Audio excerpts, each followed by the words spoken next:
সাহায্য করেছে। তোমারও তো ঘরের মেয়ে আছে, তোমারও তো ঘরের বউ আছে। আর যদি তোমার ঘরের মেয়েটাকে এইরকম করতো তখন তোমার কি হতো? তুমি চুপ থাকতে পারতে, তুমি তথ্য সরাতে পারতে, তুমি কি আটকাতে পারতে? তুমি কি সেই যেই সমস্ত যারা গিয়ে ভাঙচুর করলো হাজার হাজার লোকগুলোকে তোমরা আটকাতে পারলে না? তোমরা কার ডিউটি করছো?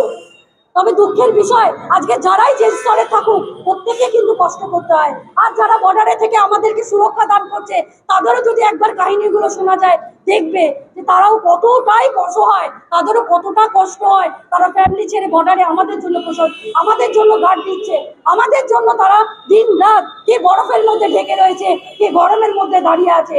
আজকে কোন স্তরের মানুষই কিন্তু সুরক্ষিত নয় এই ভারতবর্ষের মধ্যে।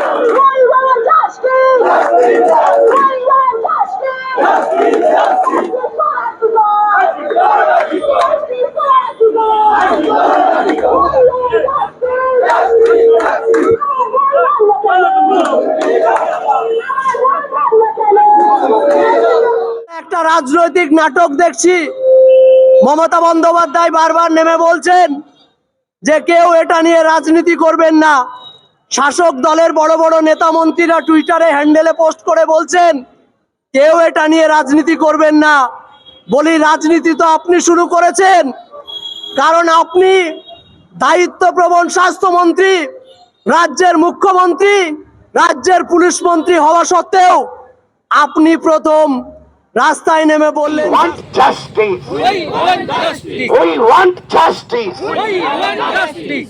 আমরা দেখলাম আমাদের সঙ্গে যে পুলিশ বন্ধুরা এতক্ষণ সহযোগিতা করলেন, আমরা তাদের ধন্যবাদ দিতে বাধ্য, কারণ তারা সহযোগিতা করেছে। কিন্তু এটাও আছে, আমাদের এখানে পুলিশ বন্ধুরা তারা সঠিক দায়িত্ব পালন করেছেন, সহযোগিতা করেছেন। কিন্তু অন্যান্য অনেক জায়গাতে দেখতে পাচ্ছি এই আন্দোলন হলেই পুলিশ তাদের উপরে লাঠিচার্জ করছে, পুলিশ তাদেরকে মারধর করছে, পুলিশ চমকানো ধমকানোর চেষ্টা উদ্যোগী হয়েছে যে কোন রকম ভাবে আমরা এটাকে মেনে নিতে পারি না। গোটা পশ্চিমবাংলার শুভবুদ্ধি সম্পন্ন মানুষ, খেটে খাওয়া মেহনতি পরিশ্রম মানুষ, কেউই এটা মেনে নিতে পারে